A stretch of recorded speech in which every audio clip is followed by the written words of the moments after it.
நேதாஜி சுபாஷ் சந்திர போஸ் அவர் ஆண்கள் படை என்று வைத்திருந்தார், பெண்கள் படை என்று ஒன்று வைத்திருந்தார், கூடவே பாலர் படை என்று ஒன்று வைத்திருந்தார்.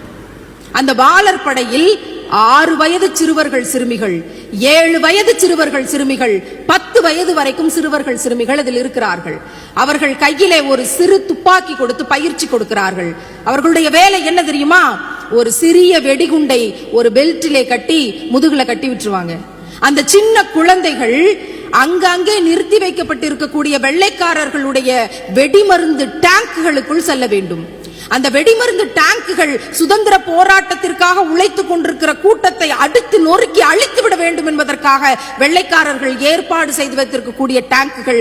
அதற்கடியில் இந்த சின்ன குழந்தைகள் தங்கள் சின்ன உருவத்தை பயன்படுத்தி அந்த வண்டிக்கு அடியிலே சென்று தங்கள் முதுகில் இருக்கக்கூடிய வெடிபொருளை எடுத்து அந்த வெடிகுண்டை அங்கே வைத்துவிட்டு அதில் இருக்கக்கூடிய வயரை மட்டும் வெளியில எடுத்துட்டு வந்து தீப்பெட்டி எடுத்து தீய பொருத்தி விட்டு தள்ளி நின்று பார்க்கணும். அது வெடிக்குதா இல்லையாங்கிறத உறுதிப்படுத்திட்டு தான் அந்த பிள்ளைகள் அங்கே இருந்து நகலணும்.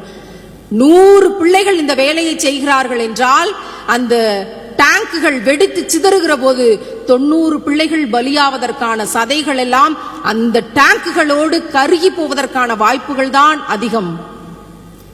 அப்படிப்பட்ட புரட்சிகரமான பாலர் படையையும் நம்முடைய இந்திய ராணுவம் பெற்றிருந்தது. நேதாஜி சுபாஷ் சந்திர போஸின் படையில் அன்றைக்கு சுதந்திரத்திற்காக போராடியவர்கள் 5 வயது 6 வயது 10 வயது பிள்ளைகள் அப்படி 600 பேருக்கு மேல இருந்தாங்களாம். 600 பேருக்கு மேல இருந்தாங்களாம். இதுல என்ன ஆச்சரியம் தெரியுமா? இதெல்லாம் ஆச்சரியம் கிடையாது. நம்முடைய தாய்மார்கள் என் பிள்ளையை எடுத்துக் கொள்ளுங்கள், என் பிள்ளையை இதில் இணைத்துக் கொள்ளுங்கள், நான் என் மகனை தருகிறேன், நான் என் மகளை தருகிறேன் என்று வரிசையில் நின்று பாலர் படைக்கு இந்திய சமூகத்தின் தாய்மார்கள் உயிரை, தன் பிள்ளையின் உயிரை இந்த நாட்டுக்காக கொடுத்தார்கள் என்பது வரலாறாக பதிவு செய்யப்பட்டிருக்கிறது. எந்த பாட புத்தகத்தில் இந்த வரலாறு சொல்லிக் கொடுத்து? பாட புத்தகத்தில் இந்த வரலாறு ஏன் கற்றுக் கொடுக்கப்படவில்லை? குதிராம் போஸ் என்று 17 வயது இளைஞன் ஒருவன் இருந்தான்.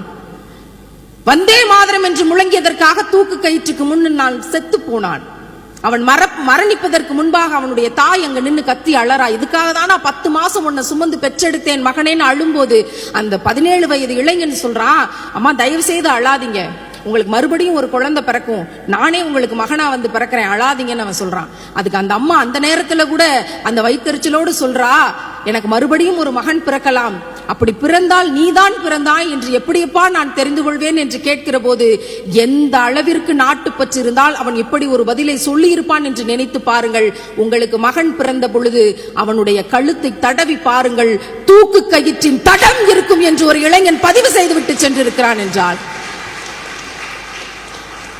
ஏன் குதிராம் போஸுடைய வரலாற்றை என்னுடைய பாட புத்தகங்கள் சொல்லித் தரவில்லை?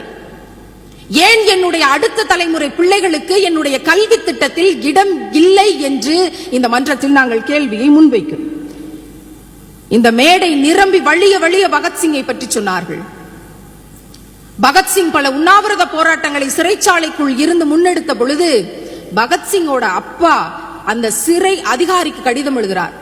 நடந்த கலவரத்துக்கும் என்னுடைய பையன் பகத்சிங்குக்கும் எந்த சம்பந்தமும் இல்ல, அவனை தயவு செய்து வெளியிலே விட்டு விடுங்கள் என்று கடிதம் எழுதுகிறார். அப்போது பகத்சிங் தன் அப்பாவுக்கு கடிதம் எழுதுகிறார், அப்பா என்ன காரியம் செய்ய துணிந்தீர்கள்?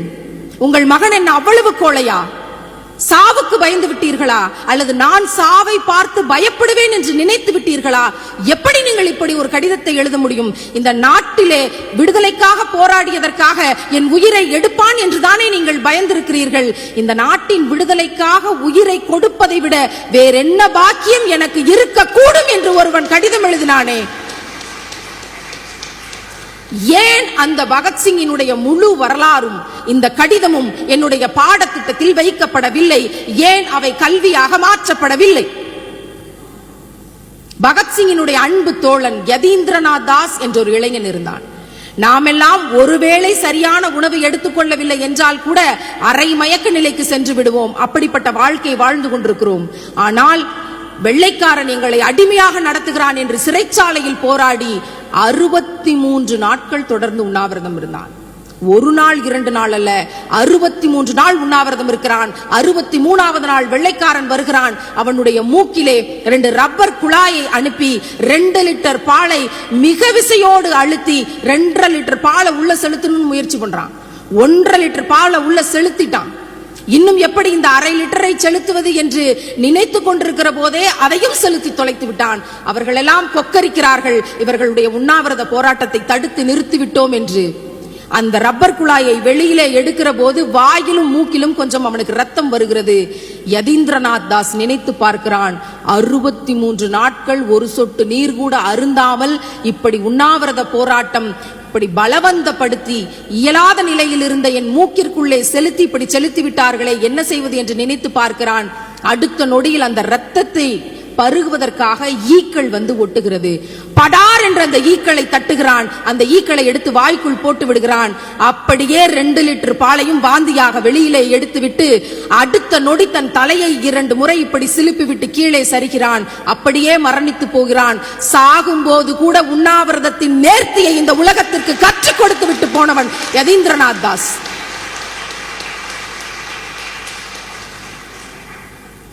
ஏன் இவர்களுடைய இந்த போராட்டங்கள் எங்கள் பாட புத்தகங்களில் செய்தியாக கூட அல்ல, கல்வியாக கூட அல்ல, ஒரு நிகழ்வாக கூட பதிவு செய்யப்படவில்லை என்பது இந்த மன்றத்தினுடைய கேள்வி.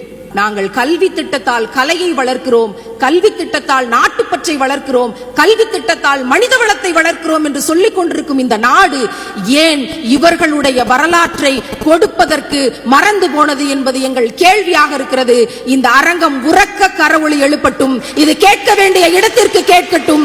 எமது உயிர் தியாகம் செய்த புரட்சியாளர்களின் வரலாறு நாளையேனும் பாடத்திட்டமாக வரட்டும். இன்னும் உரக்க கரவொலி எழுப்புங்கள், இது கேட்க வேண்டிய இடத்திற்கு கேட்கட்டும்.